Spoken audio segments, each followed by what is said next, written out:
un sujet de philosophie qui a été donné dans une université très éminente, dont le sujet était le suivant,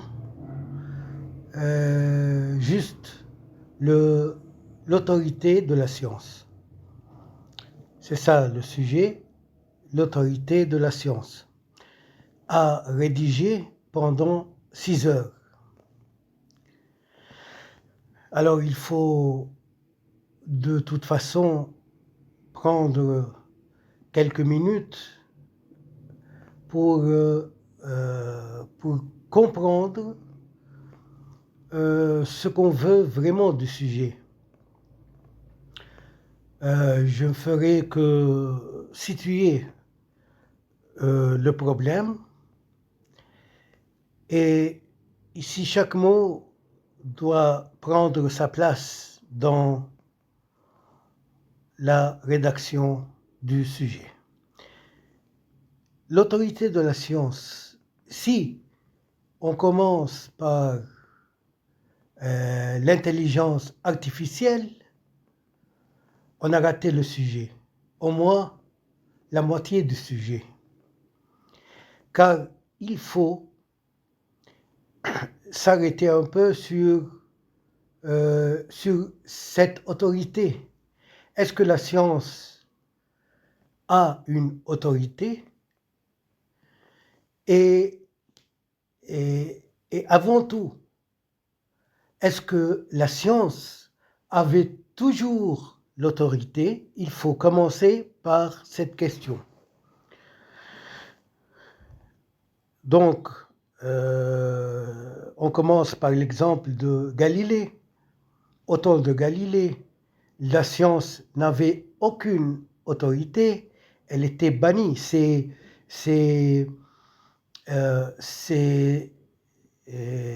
résultats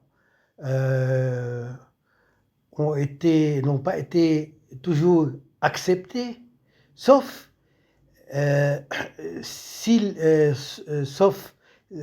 elles étaient au service d'une certaine idéologie, d'une certaine politique. Donc c'est la politique qui fait l'autorité et non pas la science. Au contraire, la science ne cherche aucune autorité, car l'essence de la science est le développement et son projet est de nier ses résultats, de se nier elle-même justement pour avancer. Car on n'avance pas si on ne doute pas de ce que nous recherchons et de ce que nous avons accompli. La science, ce n'est pas les résultats de la science ne sont pas une croyance. Au contraire, l'autorité de la science, ce n'est pas de la politique, ce n'est pas de l'autorité politique. C'est de l'autorité scientifique, c'est-à-dire la certitude, le doute, l'expérience. La science toujours dépasse elle-même. Et ici, on n'a qu'à citer le grand philosophe de la science, Karl Popper, et de la plupart de ses propositions. On peut avancer vers Michel Foucault. Michel Foucault a trouvé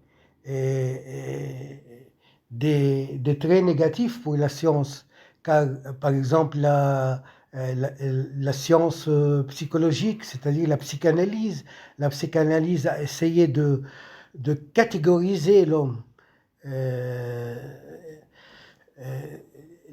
Certaines sciences de même, et ils ont catégoriser l'homme au point de ne pas se retourner vers sa vraie humanité, son vrai humanisme. Et si on veut passer vers l'intelligence artificielle, et on le doit, on doit parler de l'intelligence artificielle notamment dans les guerres. Et ici, la science fait une vraie autorité, car c'est cette science qui impose ses valeurs au détriment des valeurs humaines. C'est-à-dire, si un ennemi qui n'a pas aucun droit de faire une guerre, cet ennemi peut gagner la guerre et dominer et faire dominer ses opinions et son idéologie grâce à son développement scientifique.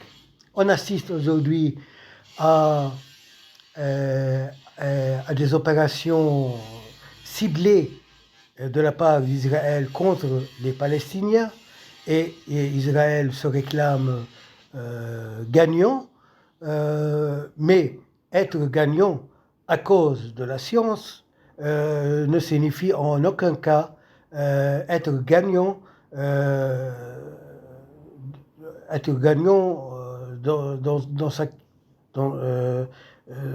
sa question, dans sa cause.